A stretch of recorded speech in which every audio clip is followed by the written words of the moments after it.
Welcome to Motivation U, the podcast. My name is Bob Ganzak.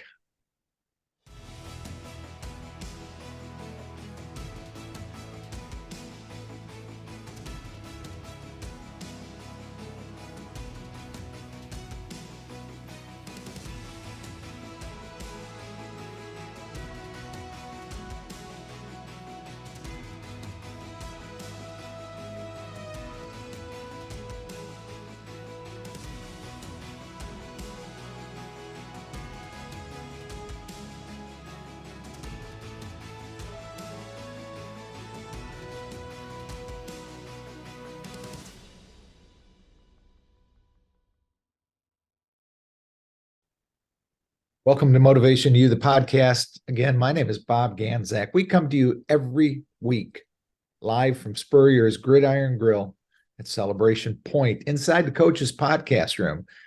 Today, my guest is at his home office as I am at my home office.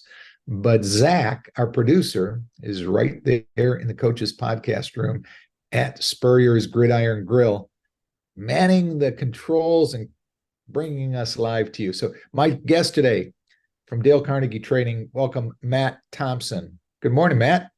Good morning, Bob. Matt, I asked you to come back and be a part of this because you've been going through an experience for the last few weeks of another Dale Carnegie program. For people that don't know Matt has had a long career in manufacturing, safety, a lot of different areas that are really phenomenal. Great leader, great mind. And then he joined us at Dale Carnegie, a while back, and he's starting to claw his way through the Dale Carnegie world. First as a student in the Dale Carnegie class, then went through the Dale Carnegie Winning with Relationship Sales, has gone through our foundational team sales class, has been a graduate assistant 20, 30 times. I'm not sure how many times anymore. And now he's on another path through the leadership training for managers, which is a solid program for supervisors and leaders at all levels. So I've asked Matt to come in today and talk about some of the differences between the Dale Carnegie course, the leadership training for managers, which I will refer to as LTM. We teach people not to use acronyms, but we are the kings of acronyms. LTM. And just how he's seen the changes and how it's affected him. So, Matt, welcome, and please say hello. Well, thanks, Bob, for the introduction. So, when I was looking at taking the LTM, it was funny. I actually had a talk with Jimmy Casello, our associate, and told him that, hey, I've been a leader a long time. I've had teams of 2 to teams of several hundred. And I never went into it thinking I'm not going to learn something. What I told him is I want to find out what holes I have, right? Because I've always wanted to get better. I'll tell you, I have taken so many leadership training courses that you could almost stand up and just spout out all of the key words, right? This has been different from day one. What I love is that it takes everything I love about Dale Carnegie and teaches us to look at ourselves first as a leader, because I think that a lot of leadership really it's all about either people or processes, right? Whether they consider themselves a leader or a manager or wherever their title or their ideology really falls. This has brought it together. We talk about people, and then we go into the processes and then how they tie together. I couldn't imagine what it would be like to work for leaders who have had this training in the beginning of their leadership career, as opposed to me, who I've been through a lot of my leadership, and now I'm changing into the Dale Carnegie world. Could I imagine what it would have been like to have this my first or second year of leading? It would have been amazing for me. You've got a couple of more things coming down the road for you, at least one that I can think of, that opportunity, and they may overlap. We have that high impact presentation program coming up in November, like 15th, 16th, or 16th or 17th, someplace like that in November. And we may squeeze you into that program too, because that's a 2-day. Then you'll have the entire portfolio of the leadership, the Dale class, the sales program, and the high impact presentations, which is kind of like a black belt. You've Right. gone through all of the programs. And when you look at that LTM that you're in right now, what do you see as the differences between that and the Dale Carnegie class? So the Dale Carnegie class, I always like to say that has been my foundation. That is the foundation that I have built everything since I've started this journey off of. How to I love that we teach not only when you first meet somebody, everything from remembering their name, all the way through building that conversation, and then getting to know them, and how we think about how we are, and then how what we can do to help them get to a better place. All of it is about that relationship. With the LTM, what I'm noticing is it's based in that relationship. We talk about that. We go through the principles, but then it also looks at the process, but the process from a way of the people who are under us as leaders. They're building the world. The one thing that I love about this is, people support a world they help create. That we hear that every class, and we hear it several times. So the LTM is about telling leaders it's okay. It's okay to give that power over to your people, but here's how you do it effectively. Mm-hmm. Yeah, I get that. And that foundation, I love that. When we did a lot of work for like 6-7 years at Northrop Grumman in St. Augustine, they referred to the Dale Carnegie class as the foundation. That was the foundation class. And as we know, if you compare it to house building, Matt, every house has a foundation. Mm-hmm. We don't think of it. We take it for granted. We don't look at it. Yet every foundation is different. And, some are thicker. Some builders take more care when they pour the foundation, as far as it being level or whatever, that attention to detail. And the Dale Carnegie class is the same way. And as you know, as an instructor, I always use that analogy in class at the first night. And the reason I do that is many of the things that we teach in that Dale Carnegie class are things that we take for granted, just as you mentioned. How to communicate with somebody, how to have a conversation, remembering somebody's names, putting a smile on our face. So many of those things are so like, yeah, I do that. I do, but it's the difference between that builder that lays a foundation that you can build a mansion on, and that person that lays a foundation that in 5 or 7 years you're going to be calling somebody because you're going to need foundational work. And there are a lot of companies out there that all they do is repair house foundations that were not laid correctly or were not a solid build. The same thing happens in people. When you get that foundation of the Dale Carnegie course, and you go through that, it's like that meticulous builder you now have a solid foundation that you can build a mansion of a career on. You can build a life that you really, truly can add all the bells and whistles. And the ones that skip that part, usually somewhere down the road, they're searching for that online, that, you know, that person selling some program on Instagram that this is going to make you rich in 2 days, right? Change your life in 2 hours. Here's my click funnel. Jump in and watch how I can make your life change overnight. Nah, doesn't happen. Doesn't happen. Not at all. So that's why I'm glad you brought that foundational thing in. That's really, really cool. One thing that I noticed too, now that I'm on this side of Dale Carnegie, when I'm talking to a client or a prospective client, one thing that I hear so much is, well, I don't need that. I have people who work for me who need that, but I don't need that. Now, I have been through a lot of classes with you and Fred and Tim. Not once at graduation have I ever heard somebody say, "Oh, I didn't learn anything in here." They're all amazed by, again, those holes that we all have, because it doesn't matter how long we've been a leader. It doesn't matter how long or how many classes we've taken. There are always going to be those little spots that are blind to us. And the Dale Carnegie course just shines a light on those. Yeah.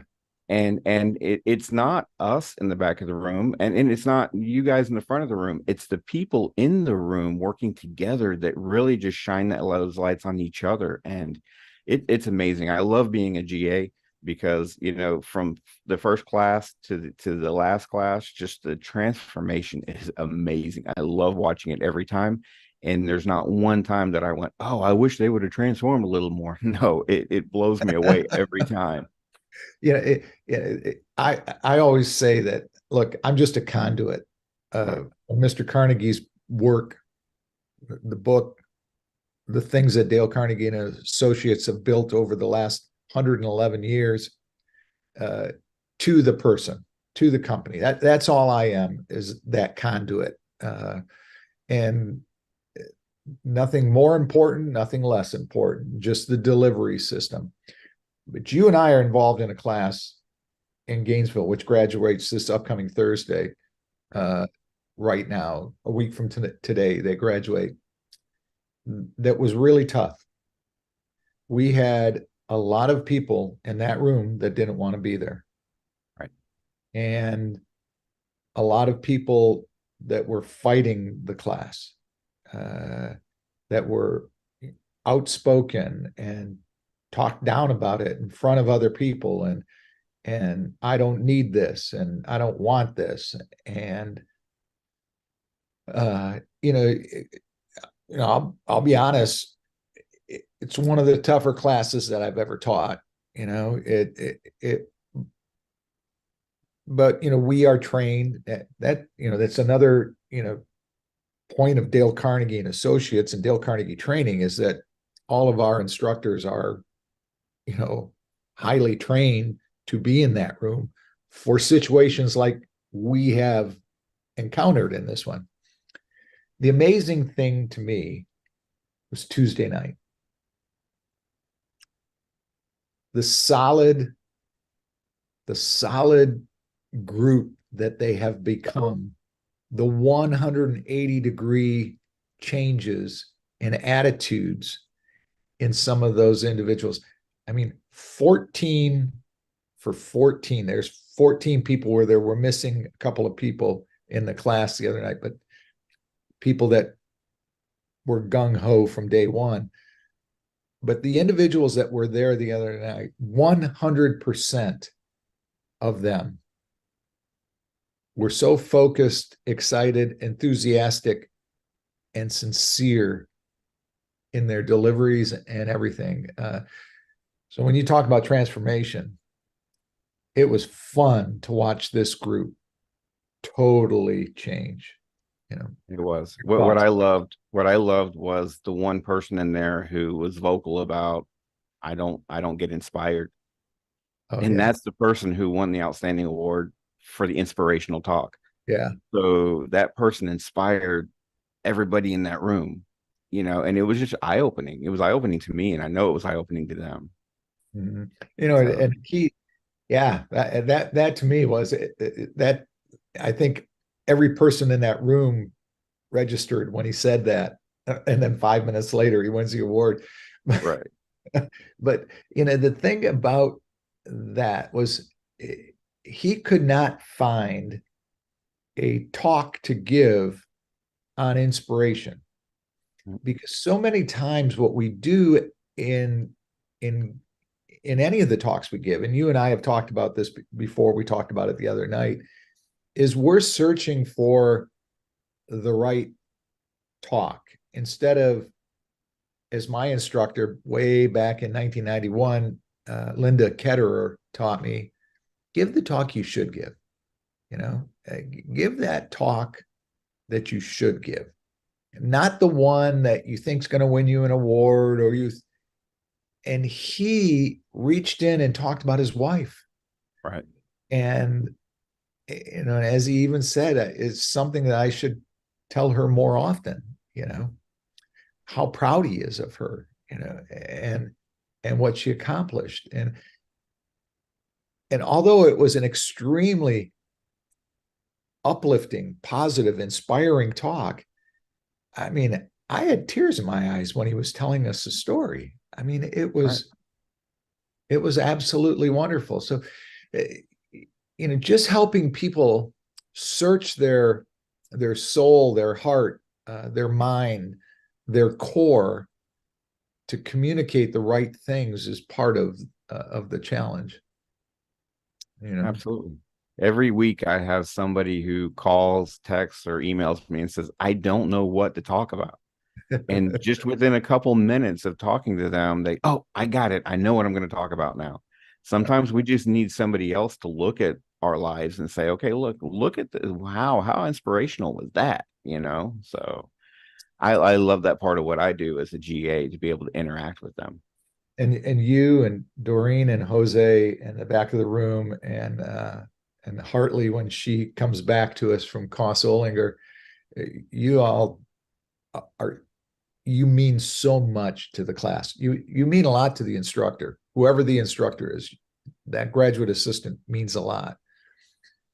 But really, you mean so much to the class, especially the way we've set it up in Gainesville, where all of you are graduates of the classes that I've been the instructor in. Right. So you can kind of cushion some of the things for them and make that happen. But yeah, it just a wonderful thing. And I think of this program that we've had, and I, in my years of being an instructor, I've had quite a few programs like this one, where you just have a mix of so many different personalities. We had one gentleman come in week one, that some people would have probably said, why is he here? uh, and he was kind of pushed to be here himself, but a very skilled speaker, a very humorous speaker. Mm-hmm. And then we had another person at the other end of the spectrum that couldn't even stand up and give her name. uh, not an act either. I would watch her legs shake in the front of the room, and I was afraid that she was going to fall down.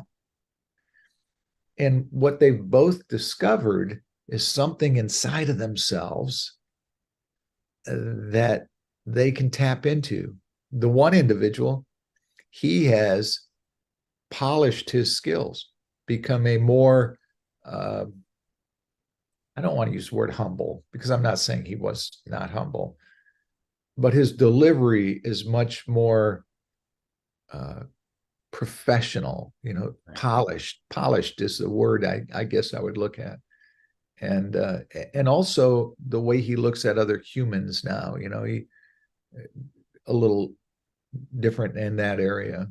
that I see of my observations. And the other person gave an outstanding talk Oh, the other wow. night. Just to be able and give that talk, and the smile on her face as she realized that she was doing this thing that she swore she couldn't do, right? Uh, what do you see as the differences between the LTM and the Carnegie class for you? So for me, the LTM doesn't go into that initial getting to know somebody as much. We learn that about knowing our employees and all that, but it doesn't go into that strong foundation of that conversational foundation. It doesn't go into that as much as it goes into, okay, these are people who are working with you. Here's where we're going to start off. And the first session is about us, and it opened my eyes so much, just the time wasters. I Yeah. realized, and I say this and I'm embarrassed about it because I should have realized it before. I'm on the road on average 5 hours per half hour that I'm spending face to face with somebody. Now, how ridiculous is that? Right. And it's not because, I wasn't thinking that, oh, I'm going to run here and run here. No, it was because I was allowing outside forces to dictate my schedule instead of me stepping back and saying, look, this is my week that I'm going to be here. Let's do this and put things in perspective that way. It just completely opened my eyes. And for it to do that with me, I can imagine what it would do for other people who, you know, their time wasters aren't going to be that dramatic, but those little ones they're going to see, they're going to add up to that, Mm. and that's the first class, and usually when we go through any training, we're like, the first class is a throwaway class. It's not. I mean, we hit the ground running, Yeah. so I love that, but I love also that it's people and then it's processes. They're separated, but then you get that integration of them. So, whereas the Dale Carnegie to me is all about people. It's Yeah. all about that human relation. It's all about, getting that deeper relationship with people, not just that you work with, but people in general. This Mm. is very specific to, okay, at my job, in my capacity as a leader with my team, how can I make that relationship stronger? How can I let them understand they are the most important people to me? Mhm. And then what processes can I put in place to not only allow them to make the decisions, but to do it effectively? So, I mean, it's amazing. It's an amazing course. We're talking with Matt Thompson, Dale Carnegie Training, Jacksonville, Tallahassee, Gainesville, Lake City, Live Oak, Valdosta, Tifton, Douglas, Waycross, all over the place.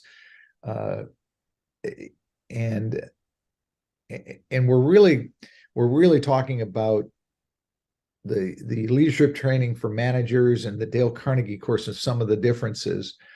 Yeah, you mentioned, Matt, the we manage processes, we lead people, and that integration is so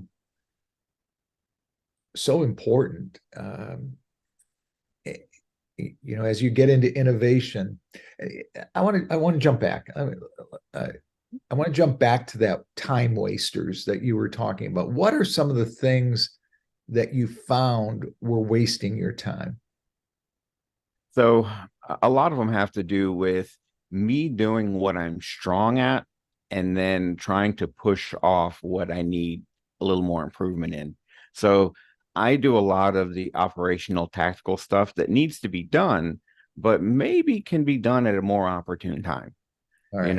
Especially with us with being business to business, there's certain hours of the day that need to be our focus on the client and on prospective customers and things of that nature. And what I tend to do is fill that with operational stuff and then go at the end of the day, oh, I need to make some phone calls. So it's that procrastination that kind of seeps in without me knowing it, without me realizing it. But it by putting it down on paper, and actually writing it out. And I treated it like a call log or a driving log, to where I just wrote everything down. It's the small things. It is taking a half hour for a break instead of 15 minutes just because I'm at home. I can do what I want to, right? Well, no, not really. I have an obligation to the people who I work with and the people who are sitting there waiting for me to change their lives. Yeah. Yeah. So it was really Prioritizing. eye-opening. Yeah. Absolutely, absolutely. Mhm. So Yeah, I see that. It's amazing to me that the amount of time that um, and the wear and tear on us mentally and physically that both you and I spend in our vehicles, mhm. which and you can go on and say, well, you can make phone calls from your truck, your car, or whatever, and you can do this. You can't. You're not giving. You know, when you do that, you may be solving your problem, but you're not doing the right job in solving the person on the other end of the line's problem. You owe it to them to be focused. Right. You know? And that, that's been a big challenge, as you know, for me as we work together, is just the amount of time, that you spend on the road. It's absolutely, amazing. And that LTM helps you take a look at that. You haven't gotten into the interview yet, have you? A little bit. Yeah. We A little talked bit. about it a little bit. Yes. Yes. So you'll actually be doing that coming up in the next week or 2 weeks. That is an eye opener also. I know that is a tool. I realized when I went through the program, Matt, that I had always done that. I was always a curious person. I like to get to know more about the person other than just what they did at work. I wanted to, and a lot of people block you away. I was in the broadcast industry, which for some reason, I don't know if it was the mechanics of the type of people we were and the type of people we hired, but there was a lot of people that wanted to put up a brick wall between you and the man or management or whatever they called it at the time. That interview was a tool that helped you get through that. Now, I didn't call it the interview. I learned because I didn't go through the LTM until like 2009, 2010. But there's certain questions you learn that helps you cut through the clutter. And and that's really a important part of it. And when you learn that, you're going to have a lot of fun with that. Yeah. Especially the two guys that you've told me about that are in the class with you. You guys will practice that over and over and over again, and it's amazing to watch things open up. We learned, like I said, we learned it as a tool right now. We haven't gone in depth with it, but what I do notice is in my previous careers, I've done a lot of hiring interviews, and the ones that we could get past just the, where did you work, what did you do, and really get into, why do they do what they do, why do they like the hobbies they like, and all of that. Those were the solid candidates. That's where you found your solid candidates. Mhm. And then, so carrying that over into everything else that I do is going to be really strong, Yeah, because we can change people's skills, we can change their knowledge, but it's really hard to change their values. yeah. So understanding their values really helps.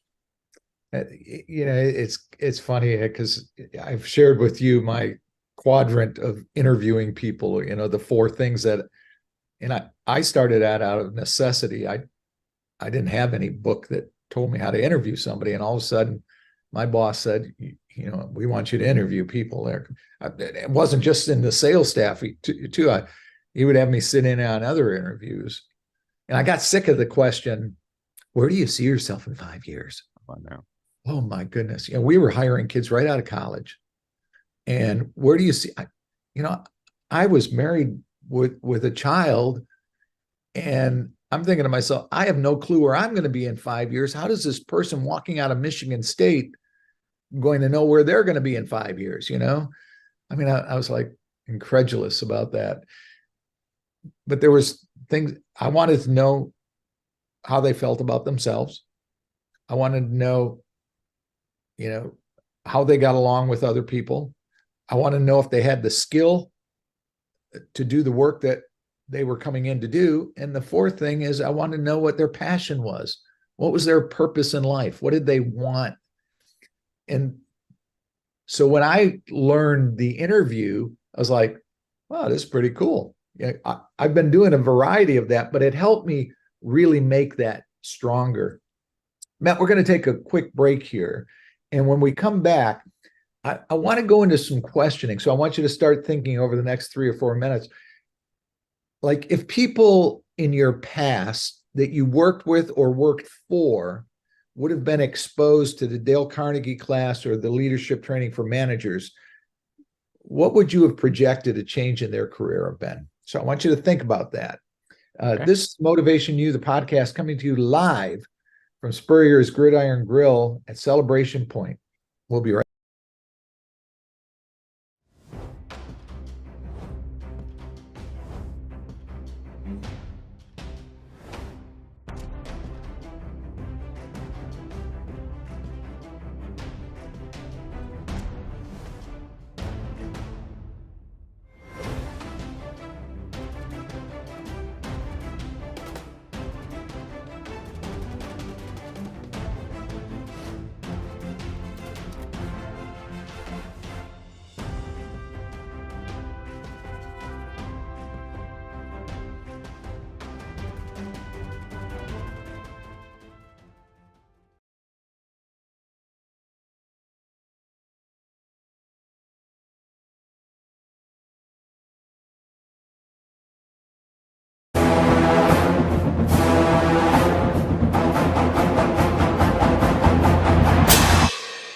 Jeffrey, what are you doing? Well, I'm joining the band, of course. Since Meldon Law is the official law firm partner of the Florida Gators, I want to help. Dad, we're litigators. Let's stick to helping people in the courtroom. Well, can we still hang out and jam a little bit? At Meldon Law, we won't back down. Looking for more reasons to celebrate? We have them here at Celebration Point. Enjoy some of the newest additions to our already celebratory lineup, like Dave & Buster's, Les Macarons, and Prime and Pearl. There's always a reason to celebrate. Join us anytime for any occasion. Celebration Point, where Gators come to celebrate.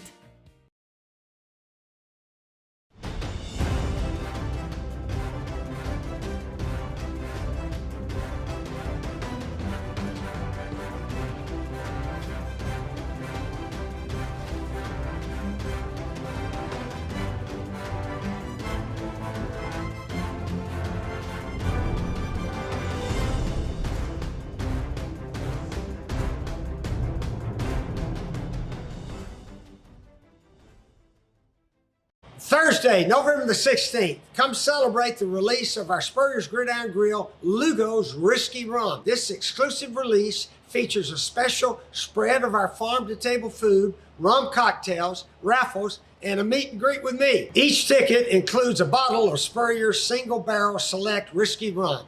And I'll sign the bottle if you'd like. So get your ticket before they sell out at spurriers.com. I love that ad that we saw. Welcome back to Motivation U, the podcast. My name is Bob Ganzak. With me is Matt Thompson. It was fun seeing the old ball coach up there at upstairs advisors on the rooftop in that ad. I really like that.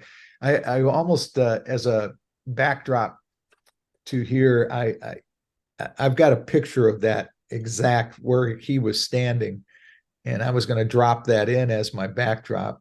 I wasn't sure what the legalities of that was. So I own this company. So I felt comfortable putting it up behind me and letting that be there. Matt, right before we went to break, we were kind of talking about, people that you've worked with or worked for in your past. Again, it's a projection. It's an opinion, without naming names, but think of situations or positions that you have come across, and what journey or trajectory would their career have been differently if they would have learned the things that you learned? Can you share some of those stories or people with us? So one that I think of that I believe this would have had the most impact on was actually very successful in his own right. He was at the rock mine that I worked at. He, went as high as he could go before he graduated, or before he didn't graduate. He retired. That's a What I graduate. think it is a graduation, right? What I think of is really how many of the people who worked for him could have excelled had he taken this. Either one of them, the LTM or especially the Dale, because he was very much command and control. And he would tell his subordinates every single day, do one, do two, do three, do four, every day, to where they didn't have to think. And then he retires. And none of the people who were there in those positions are there anymore because they did not understand how to think. They didn't understand why they were doing what they were doing every day. They didn't create the world they lived in, so they left. And I think of where they could be now in their careers had he been able to translate that into, here's the result that we need. Let's find this path together. And let them on a daily basis be a part of that. He would get to where when I worked for him, we had trucks that ran every day. There were large haul trucks, and we had drivers, and we would have to give him a list, and he would move drivers to specific trucks. Well, this is a little slower truck and slower driver, so let's do this and this.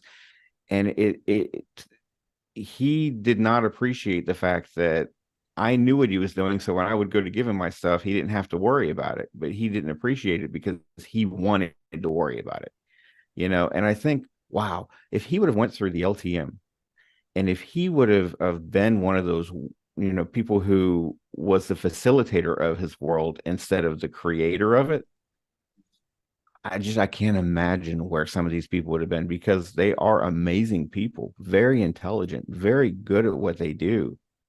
The only people who didn't realize that were them. Now, a lot of them went on to other places, but they ended up dropping 2 or 3 roles back when they went somewhere else, and they've had to build themselves back up. Yeah, that is oh, wow. You just said a mouthful there. I think I see this picture, our minds work in pictures, by the way, Matt. I see this picture of an employee just getting young person coming into a new career, a new job,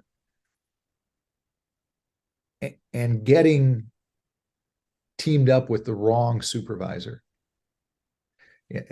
I liken it as an analogy to a rookie quarterback in the NFL having the wrong head coach or the wrong offensive coordinator. Think of Tua down in Miami. Brian Flores was his first head coach, and Brian Flores basically said that Tua was a bust. Brian Flores gets fired. Mike McDaniel comes in, and all of a sudden, Tua blossoms under this young, forward-thinking, offensive genius. How many people come into a rock mine that could have a wonderful career, that could learn different things and grow within that organization or that company, but they get the wrong supervisor? They get the Brian Flores, the defensive minded coach, and you're an offensive minded player, and they never blossom. And when you said that, that just jumped into my mind to see that. I think of in the radio business, we encountered some incredible talent, announcers, because my stations were always, down at the beginning of people's careers. And I thank the Dale Carnegie class, because many of our managers went through that, so that those young people coming in as new talent were treated in a way that they could find themselves, that they could find their skill, that they had time to, we're in this, drive-through window instant gratification world right now. They're going back to football. There used to be a time when quarterbacks would sit on the bench for 3 or 4 years, and then they would come in and they had time to show their wares. Now, these rookies come in and if they're not killing it in the first 6 games, social media has got them as a bust. And just because you play football does not mean that you're still a 20 or a 21 or a 22-year-old young person. Just because you're a football player, it doesn't make you 45. You're still 21 or 22. So when somebody talks trash about you, it's easy for us, baby boomers and Gen Nexters and everybody else to say, oh, he's got to be stronger, tougher than that. He's got to have a better attitude. Yeah, that's easy to say, but you're not there. And the same thing happens in the business world. Somebody comes in and they don't perform the way they're supposed to right at the beginning, no matter what the role is. And all of a sudden, leadership is talking about them about, maybe we made the wrong mistake. But when you train that leader, they have a different opportunity in coaching that person. So, I don't always sit back and think of what you just said. That's incredible. How about you had mentioned this to me in a conversation a while back, that supervisor that doesn't want to take the program, that will point the finger at their employees, but won't point it at themselves. Tell me about that, what your mentality about that was and how you've seen some people like that in the past. Well, I think that one issue that I've come across, and this is before even my Dale Carnegie training or in my Dale Carnegie world experience, is that the people who need this type of training the most are the ones who do not think they need it at all. They're the hardest ones to get into this class, and they end up sometimes either never taking it or being that hostage because somebody above them says you're going, right? And it can be deceptive because we think, hey, you know what? It kind of like with me with the LTM. Hey, I've been a leader a long time. I know what I'm doing. I just happen to have opened my eyes to the fact that knowing what you're doing and being the best you can be are two different things. What is hard is when that supervisor is in that position to put their people there and can't think past their own career, is what I like to say. They are just worried about what's my next step, where am I going to go, what am I going to do. They don't realize that you can't make that step without your people.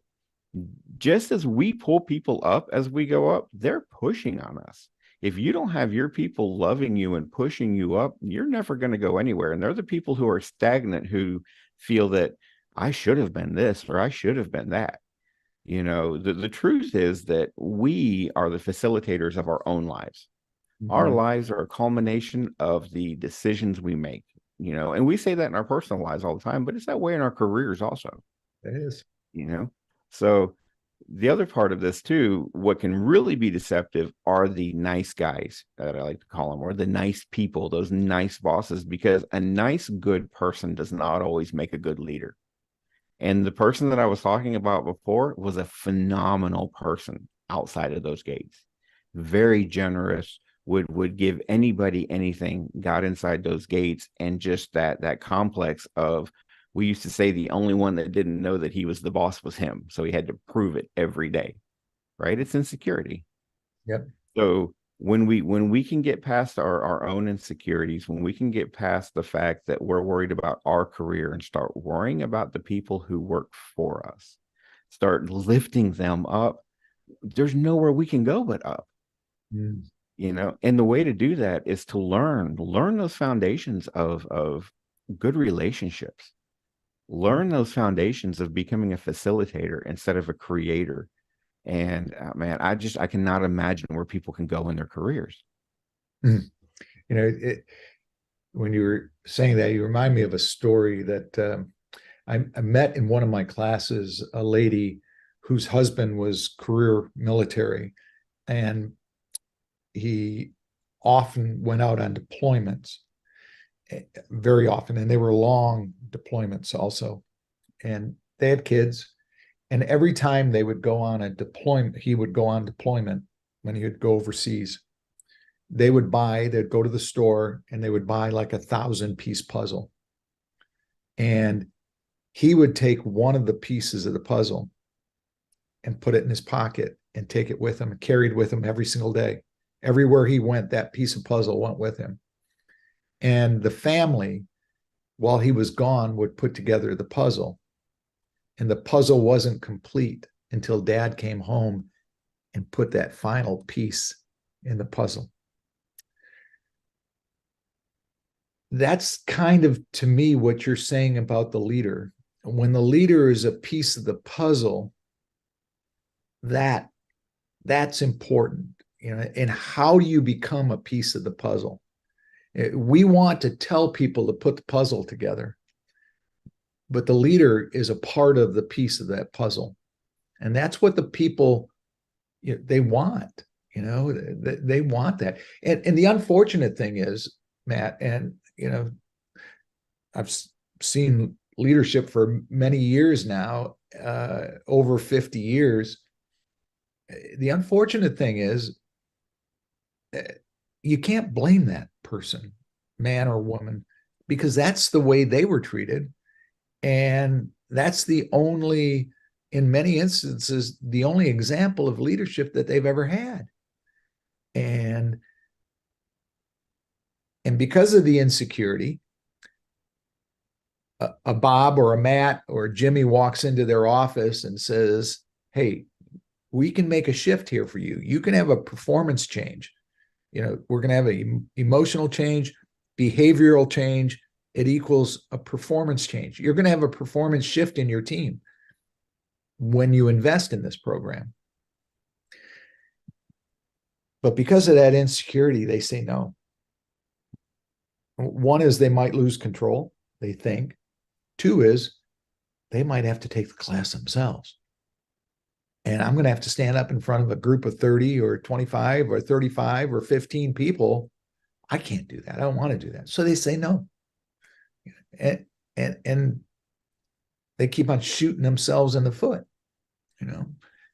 It's an amazing thing. How about people that you have seen, like at West Fraser, company you work with, how they're, in the last 2 years, how their careers have been ignited because of their association with the Dale Carnegie class? So I can tell you that at one of their mills that we had a profound impact on their Lake Butler mill, right?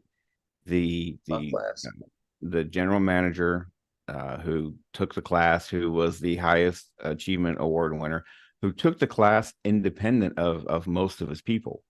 He's now a regional manager, and several people in his facility have moved up or got the courage to say, I do not like what I'm doing. Can I do something else? And he was open-minded enough to say, what would you like that to be? And then they shifted within that mill. We get, especially in manufacturing, if you're good at something, you're good at it. And that's what you're going to do. So to have the courage to say, I may be good at this, but I really don't want to do it. That's one thing. But then to have that strength as a leader to say, okay, I hear you. What do you want to do? What can we try? Yeah. That's where it comes together and is amazing. I was told one time by a welder, I had asked him to teach me to weld. And he told me, if I ever see you learn how to weld, I'm going to take you out back and you're not going to come back over here feeling good. And it was like, because in his mind, once you learn how to weld, you're a welder, and that mentality in manufacturing is strong. Yeah. That person you were talking about became the regional manager. There's two things I want to say about that. One was the fact that he encouraged his son to go through the program. And we had his son in the class too. And to watch dad and son at graduation and how the two of them had just grown, not only as people, but together, the respect and support that they had beforehand. I'm not trying to say that Dale Carnegie created that, but just that additional volume of that was incredible. But you mentioned that Lake Butler program that we did, and to me, it's kind of like they went through the strictly business program, 3-day high intensity, 3-day Dale Carnegie. And you give us your team for 3 days, and we'll give you your team back with a completely different outlook going forward, and that's what we did there. We did it with LSF. Right. I love that 3-day, time-space learning has its value. I mean, it's incredible. But, it's almost like, jumping into an ice bath. After a workout, you work out and then you go into the ice tub, right? You look, you just got to do it. So you just plunge in and go. And that 3-day is such, the intensity is so real. And that West Fraser team, Lake Butler team, man, they just, you saw it in the individuals. And not everybody was from Lake Butler too. Remember, we had a couple of people that came from like over in you had some from Perry, some from Maxville, right? Yeah, the Tallahassee area and the right. Panhandle. That was really, really man, we need to do more of those. Well, what I like to tell people about the strictly business is, if you give me your employees, I'll hand you back a team. Yeah, because a lot of times we hear, my team, my team, my team. Well, they're your team, but are they a team? And there's a big difference. That's strictly business, especially what we saw with like LSF. Wow. For a team of people who, especially in today's remote world, that work together but have never met each other. Oh, that was incredible, wasn't it? For them to get into a room and find out about each other. And then what you have, and not in that class as much as some of the other classes that I've seen, what you have is people who, for some reason, just rub each other the wrong way. Well, now they sit in this room, they learn about each other, they find out why they have those 9 hours a day. Yeah. Right. And then boom, now they go, okay, this is a person, and just like me, they're not perfect, but it's okay, respect. And they gain respect. Man, it's just. I couldn't imagine what it would be like to have a team of people who went through this class together underneath a leader who went through it with them. I had 2 different clients ask me, should I go through the class with my team? My answer is always yes, as long as you are going through it with your team in order to grow. That would be perfect. As a leader, you have a lot of power, right? So make sure that, you stick to the idea that they're there to grow, and don't bring anything inside there, outside of there. And wow, you are going to truly come back as part of your own team. You remind me when you say that just what you just said there, of the HCA of Florida, Lake City Hospital. We have hospitals in all towns, and for Jill Adams, Mark Robinson. Mark was the CEO at the time of the hospital many years ago, and Jill was the COO/CFO. They invested in their team.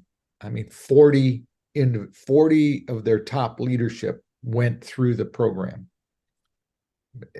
It grew to be over 100, well over 100. But the culture change that they made was incredible. And the fact that both Jill and Mark went through the program with them. Two people that had impeccable personal skills, impeccable. I dare you to find two people with better personal skills than those two individuals. Two people that were enthusiastic, innovative speakers, and they went through that program with their team, and it was transformational. I mean, I'm in the business, I'm in the franchise. I work for Dale Carnegie and Associates. I work for Dale Carnegie Training. I work for Mr. Carnegie because what he does, that's the way I look at myself. So I'm a little biased. But if there's a hospital out there, and every hospital has culture challenges, you want to make a difference in your team, take the blueprint that they did in Lake City, put it into your establishment, and watch what happens. Watch what happens. Transformation. So, when we talk about training, one thing that happened in the last class in Jacksonville that has happened a few times, but it was really apparent there. We had a young man who went through just out of college, and in graduation, his grandfather came in. His grandfather took the Dale Carnegie course 50 years ago and had put every one of his kids through. And now this is the oldest grandchild, and he's going to put every one of the grandchildren through. Wow. Because it made that much of an impact on him 50 years ago. I talk about my great grandfather who, I found a Dale Carnegie pen after he had passed. I found the Dale Carnegie pen in a little packet of stuff that I got. And it just opened my eyes. I went, that makes so much sense. Now I know why he was the way he was, and this has been around, a lot longer than any of us have been, right? And it's been making an impact on people's lives that long. So to think that it wouldn't make an impact now on somebody is almost egotistical, right? Because look at all these people who've went through before. You can see the influence. You can stand in a room, and if there's one Dale Carnegie graduate in, you will feel it. You'll see it in that person, in the way they interact. Remember Abby's grandpa that came to graduation when we did the graduation at Comfort Temp in Gainesville, and Abby's grandpa was there. It was a graduate, like 1960s or whatever it was. That was like, wow, just to listen to him talk, of his experience. And as I told the class the other night, as we began that one procedure that we do in class in week 7, when that gentleman from Purina, who had gone through the class in the early 70s, brought all of the cards with him. He had kept them for all those years of the words that the people had said about him. You burn that in your soul. You become that and so much more with that type of conviction. It's a phenomenal program. I'm glad that you're going through the LTM. What are your goals? We got like a minute, just like in 60 seconds, Matt. Give me a magic formula talk about what your goals are for that LTM. So as I go through the LTM, I'm of course growing, and I'm of course learning. What I really want to do is open my eyes to how, when I'm sitting in front of a leader of people, how I can use the skills I'm gaining to make them better. We will make a better world by making better leaders. That is my goal. That's my only goal at this point. And it doesn't matter how small or large the company is. I will use the skills I'm gaining and the knowledge I'm gaining to use this phenomenal attitude that I've been given towards Dale Carnegie and change their lives. That's it. That's what I'm here for. I've watched you now for a couple of years on this journey, and phenomenal. The impact that you've had on your cousin Quade, on the people around you, even the people, your dad, your sister. It speaks volumes of who you are as a person, and I'm blessed to be associated with you in this company and organization. I appreciate you very much, Matt. Really.